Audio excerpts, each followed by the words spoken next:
علیکم، میں آپ کو سنا رہی ہوں شکاریات سیریز میں ایک اور زبردست کہانی جس کا عنوان ہے ہندو اسے دیوتا سمجھتے تھے۔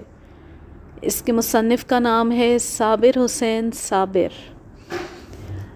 3 جون سن 42 کو ہیڈ کوارٹر پہنچنے پر معلوم ہوا کہ البرٹ براؤن برطانیہ بھاگ گیا۔ البرٹ براؤن ایک عرصے سے ربڑ اسٹیٹ کا مینیجر چلا آ رہا تھا۔ ان دنوں جنگ عظیم دوم زوروں پر تھی۔ ملایا پر جاپانیوں کا مکمل قبضہ ہو چکا تھا۔ البرٹ براؤن کی جگہ چی شیانگ کو مینیجر بنا دیا گیا تھا۔ ربڑ اسٹیٹ کوالالمپور سے زیادہ دور نہ تھی۔ اس کا انتظام ہاتھورنڈن کمپنی کے ہاتھوں میں تھا، جس کا صدر دفتر کوالالمپور تھا۔ اس جنگل میں ربڑ کے قطار در قطار درخت اور ان کی آغوش میں دندناتی اور پیچ و خم کھاتی ہوئی کچی سڑکیں ایک عجیب سما پیدا کرتی تھی۔ میری تبدیلی پہانگ کے جنگلات میں کر دی گئی۔ پہانگ کوالالمپور کے شمال میں 50 میل کے فاصلے پر واقع ہے۔ اس جنگل میں کام کرنا موت کو دعوت دینے کے مترادف تھا۔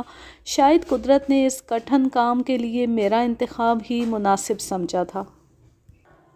13 جون کا وہ منحوس دن بھی آیا جب میں پلیٹ فارم پر کھڑا اپنا رخت سفر باندھے گاڑی کے انتظار میں ٹہل رہا تھا، لیکن میرا ذہن اس وقت پلیٹ فارم سے کوسوں دور پہانگ کے جنگل میں تھا۔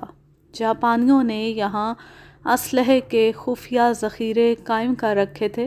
ان دنوں جنگ عظیم زوروں پر تھی۔ ہر وقت یہ خطرہ رہتا تھا کہ کہیں گوداموں میں بمباری سے آگ نہ لگ جائے، اور یہ وہ خطرہ تھا جو میرے اعصاب پر بری طرح سوار تھا۔ گاڑی منزل مقصود کی طرف آہستہ آہستہ جا رہی تھی۔ پہانگ کا جنگل بہت گھنا تھا، جو کہ لمحہ بلمحہ صاف نظر آ رہا تھا۔ گاڑی امپنگ کے ایک چھوٹے سے اسٹیشن پر رکی۔ یہاں میں اتر گیا۔ اس سے آگے پہانگ 7 میل کے فاصلے پر تھا۔ کچے راستے پر چلتے چلتے میں کوئی 2 بجے کے قریب اپنے کیمپ میں پہنچ گیا۔ ربڑ کے درخت دور دور تک نظر آ رہے تھے۔ ان دنوں ربڑ کے درختوں پر پیوند لگانے کا کام زور و شور سے جاری تھا۔ جلد ہی میں نے چارج لیا اور اپنا کام شروع کر دیا۔ وقت گزرتا گیا۔ ایک روز تو میری مسرت کی انتہا نہ رہی جب میں نے سنا کہ اس طرح کے تمام ذخیرے پوڈنگ بسار سے منتقل کیے جا رہے ہیں۔ جنگل کا ہر مزدور کارکن مسرور نظر آ رہا تھا۔ جنگل میں کوئی 400 کے قریب مزدور کام پر لگے ہوئے تھے۔ جنگل کا شمالی حصہ دریان، بانس، مانگنی کے درخت اور جھاڑیوں سے بھرا ہوا تھا، لیکن اس کا نہایت جنوبی حصہ اتنا گھنا نہ تھا۔ جنگل کے شمالی حصے میں جانا بہت مشکل تھا۔ ایسا کرنا موت کو دعوت دینے کے مترادف تھا۔ سرکاری طور پر یہاں آنے جانے کی سخت مخالفت تھی۔ چونکہ میری ڈیوٹی اکثر رات کو ہوا کرتی تھی، اس لیے مجھے ایک ریوالور اور ایک جرمن ساخت کی رائفل ملی ہوئی تھی۔ ان دنوں مزدوروں میں خوف و ہراس اور بے یقینی پائی جاتی تھی۔ ابھی تھوڑا عرصہ ہوا کہ ایک آدم خور شیر نے ایک ہندو ملازم کو شکار بنایا تھا۔ بیچارے شرما کی لاش جنگلی درندہ دور تک گھسیٹ کر لے گیا تھا۔ تلاش کرنے پر اس کا صرف شناختی کارڈ اور ہڈیاں ہی جنگل کے شمال مشرقی حصے میں پڑی ملی تھیں۔ یہ واقعہ کوئی غیر معمولی نہ تھا، بلکہ اس سے پہلے بھی کئی شکاری اس جنگل کی بھینٹ چڑھ چکے تھے۔ اس واقعے کے بعد تو مزدوروں نے رات کو کام کرنا بھی چھوڑ دیا تھا۔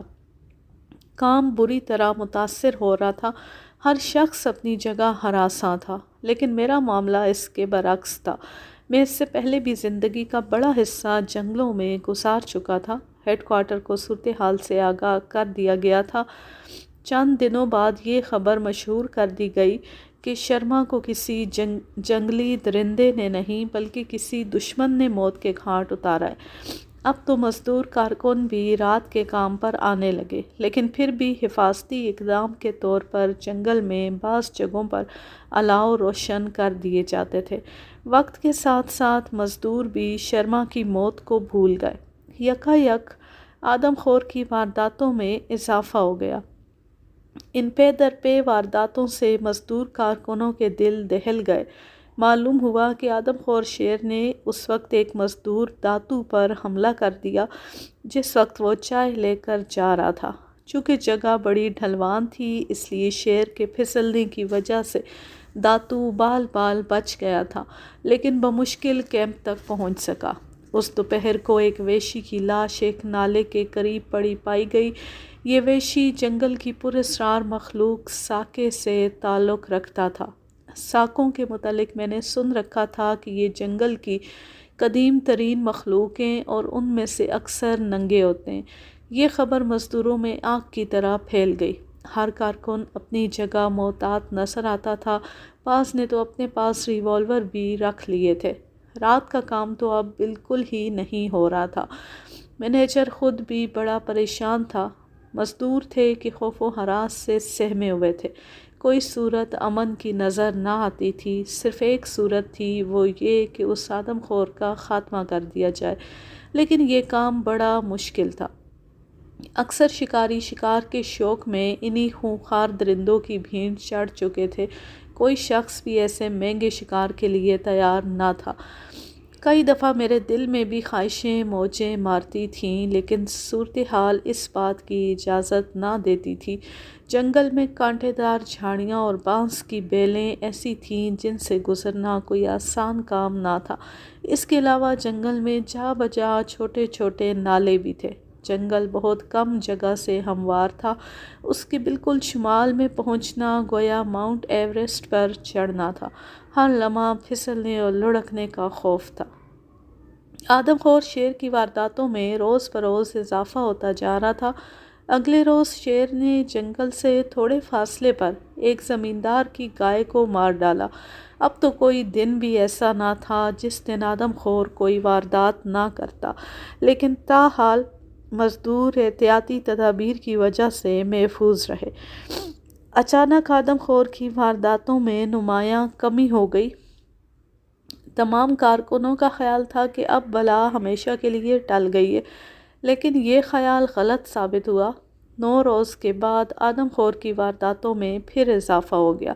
اس دفعہ آدم خور کا پہلا شکار ایک 39 سالہ جوان تھا جو قریبی نالے سے رات کی تاریکی سے فائدہ اٹھاتے ہوئے سونا صاف کر رہا تھا۔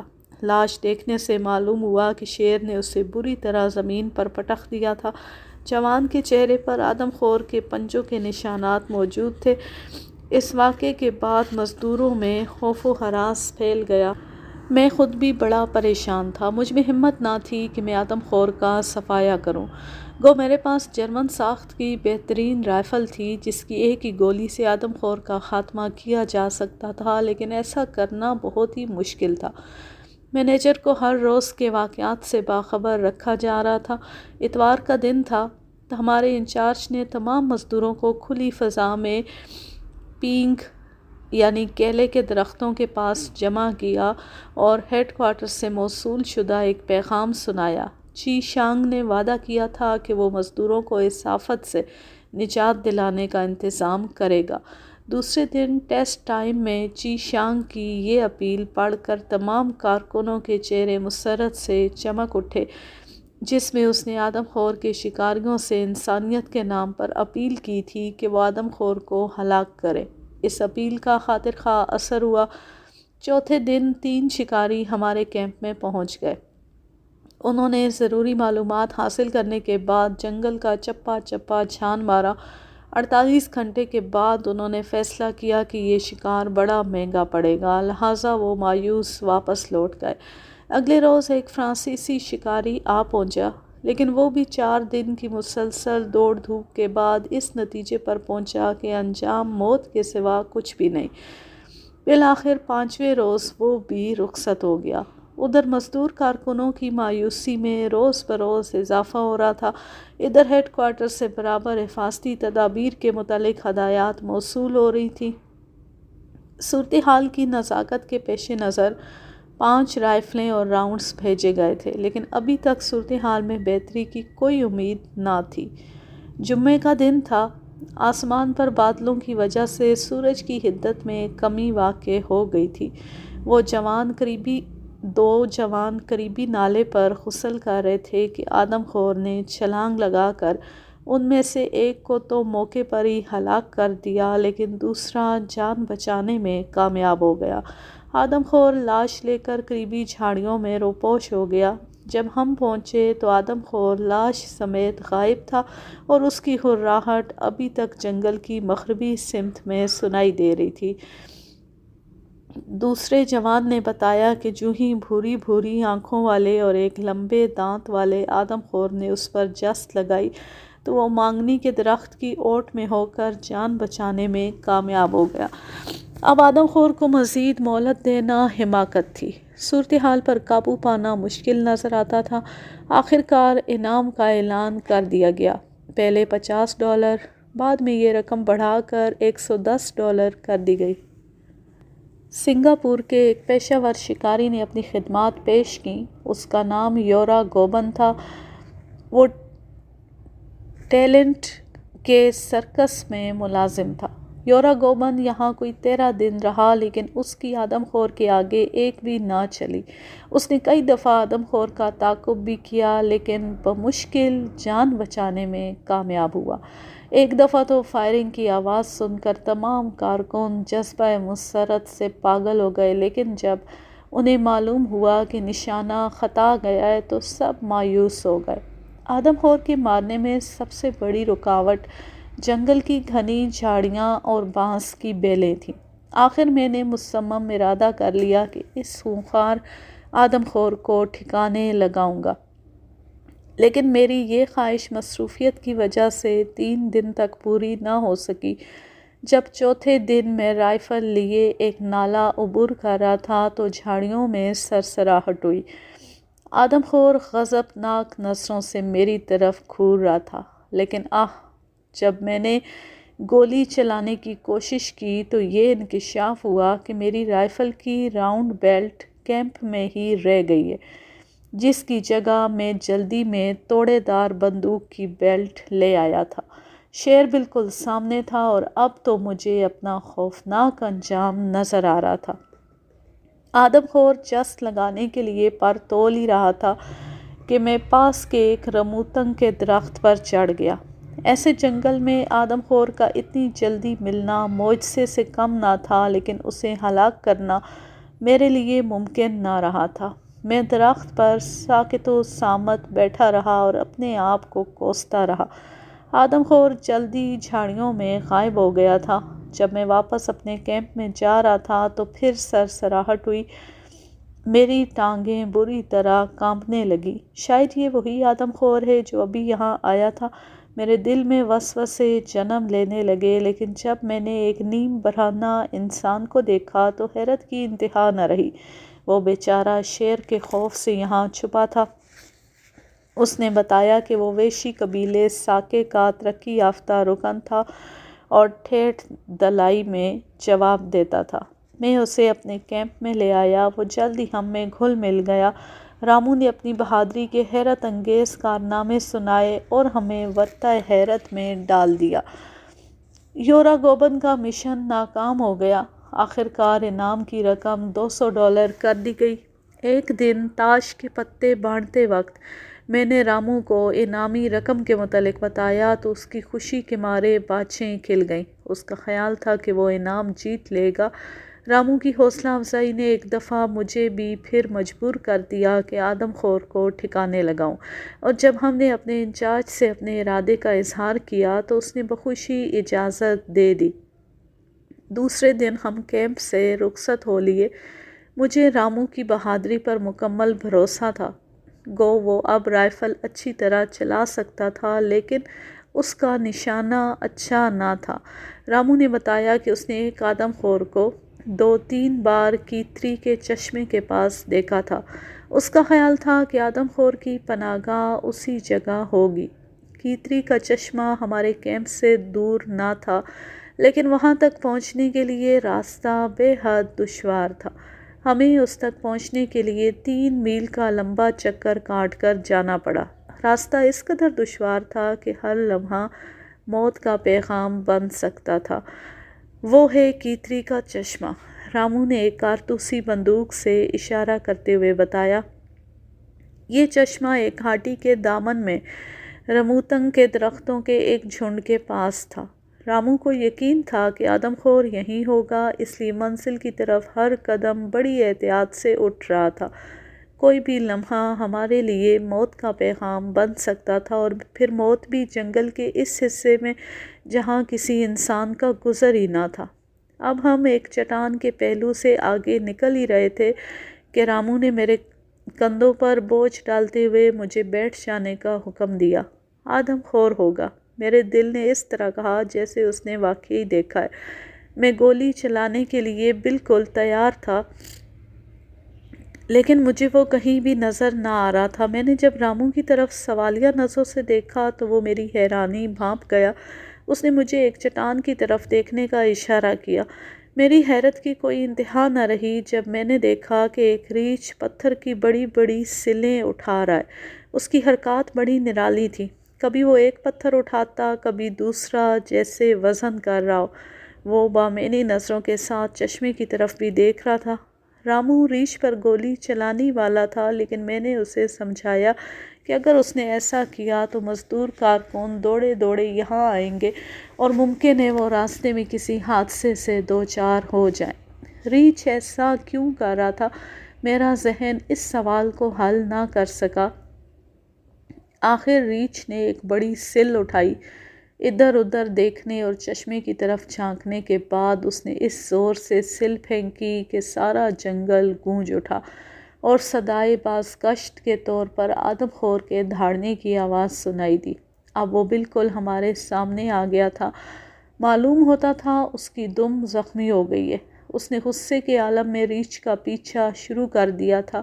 اب وقت تھا کہ آدم خور پر گولی چلا دی جائے۔ اس سے پہلے کہ میں آدم خور پر گولی چلاتا، رامو نے گولی داغ دی، لیکن نشانہ خطا ہونے کی وجہ سے گولی ریچھ کی ران میں لگی۔ آدم خور نے بھی صورتحال کا تجزیہ کرتے ہوئے راستہ بدل دیا، لیکن ریچھ، وہ بھی عقل کے لحاظ سے کسی سے پیچھے نہ تھا۔ وہ گولی کے زخم میں گھاس بھرنے لگا۔ صورتحال اس قسم کی تھی کہ اگلا قدم اٹھانا مشکل تھا۔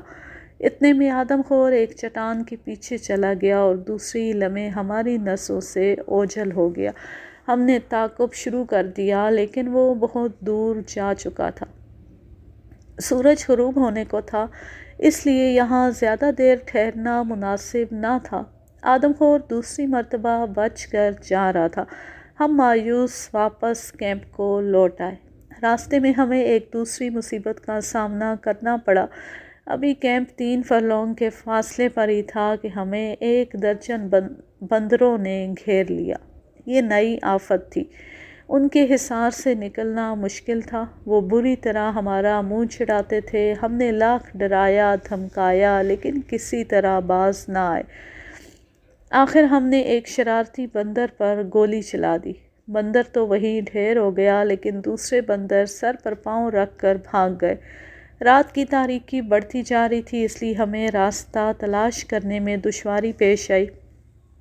مرا ہوا بندر بھی ہم گھسیٹ لے آئے تھے۔